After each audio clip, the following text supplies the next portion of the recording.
Welcome to antenna பெட்டி. இன்றைக்கி Tuesday. எப்பொழுதும் போல் காலையில் எழுந்து ஃப்ரெஷ் ஆகிட்டு சமைக்க ஸ்டார்ட் பண்ணியாச்சு. இந்த அடிக்கிற வெயிலுக்கு அடுப்புக்கிட்ட நிற்கிறதே அவ்வளோ கஷ்டமாக இருக்குது. பயங்கரமாக வேர்த்து கொட்டுது.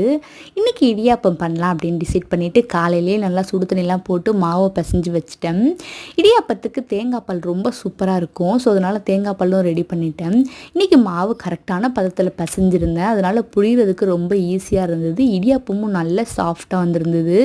எப்போ ஊர்லேருந்து தேங்காய் எடுத்துகிட்டு வந்தாலும் நான் கண்டிப்பாக இடியாப்பம் செஞ்சுருவேன். இந்த வாட்டியும் தம்பி ஊருக்கு போயிட்டு வந்திருந்தான். ஸோ அதனால் தேங்காய் இருந்ததுனால இடியாப்பம் தேங்காய் பால் பண்ணேன். இன்றைக்கி காலை சாப்பாடு இடியாப்பம் தேங்காய் பால் தான். ரொம்ப சூப்பராக இருந்துச்சு. இடியாப்பம் தேங்காய் பால் ஒன் ஆஃப் மை ஃபேவரெட்டு.